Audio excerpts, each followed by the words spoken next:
என்ன இவ்வளோ தூரம் வந்துட்டோம், ஒரு தடவை கிட்டத்தில் போய் பார்த்துட்டு வந்துடுவோம் தூக்கணாங்குருவியை. கொஞ்சம் பயமாக தான் இருக்குது, இந்த வழி போகிறதுக்கான வழியாக தெரியலையே.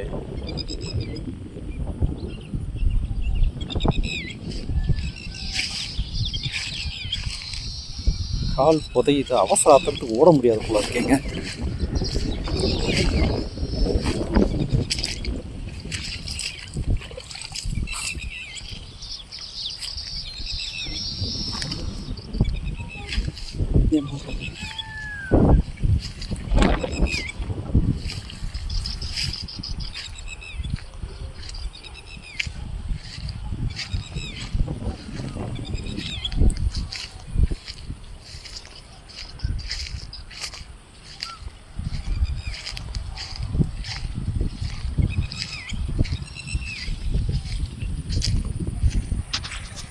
இங்கே வருங்க, அழகாக இருக்குது தூக்கணாங்குருவி. அது என்னை பார்த்ததையுமே ஓடுது, அதனால் நான் கிட்டத்தில் போகல. இதுலேருந்தே பாருங்கள், அது ஒரு சின்ன குருவி உட்காந்துருக்கா, அதான் தூக்கணாங்குருவி.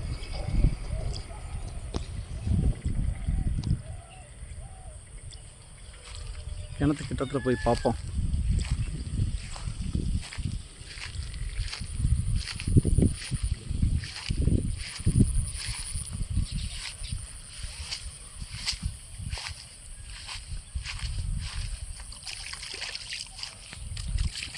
இது எல்லாமே ஒட்டுமொத்த கரூரோட கழிவு நீர் வாய்க்கால்னு நினைக்கிறேன்.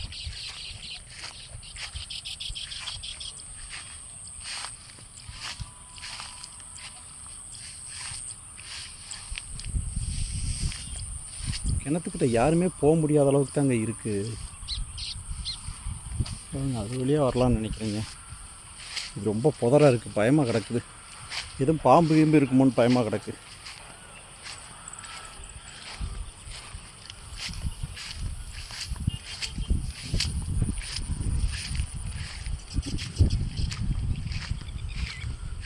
ஒரு காலத்தில் இதெல்லாம் ஒரு நல்ல விவசாய நிலமாக இருந்துறதுக்கான வாய்ப்பு இருக்குது.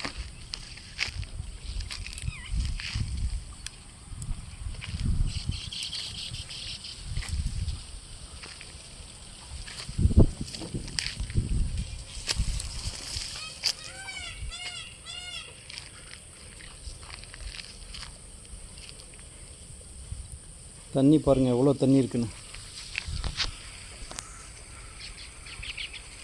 அழகாக இருக்குங்க தூக்கணாங்குருவி கூடு. எத்தனை வருஷம் ஆச்சு தெரியுங்களா தூக்கணாங்குருவியெல்லாம் பார்த்து. ஆக்சுவலாக இங்கே இதெல்லாம் முள் தூராக இருக்கும்போது இந்த இடத்துக்கெல்லாம் மக்களே வந்திருக்க மாட்டாங்க. மக்கள் நடமாட்டமே இல்லாத ஒரு பகுதியாக இருந்திருக்கும்.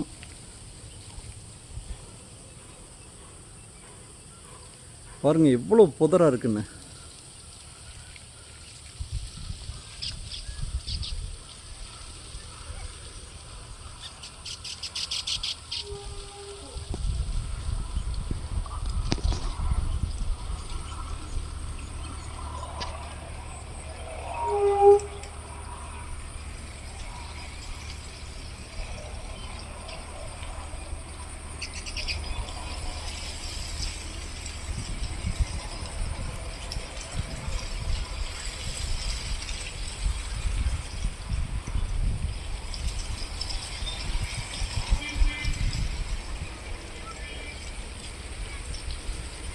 அதுலேருந்தே அழகாக நாரை பிரித்து அப்படியே கூடு கட்டுதுங்க.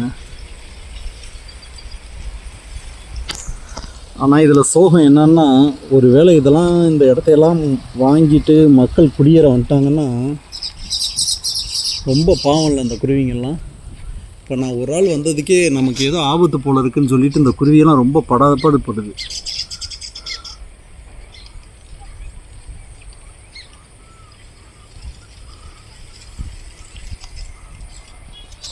சரி, அதுங்களை ரொம்ப பயமுறுத்த வேணாம், நம்ம கிளம்புவோம்.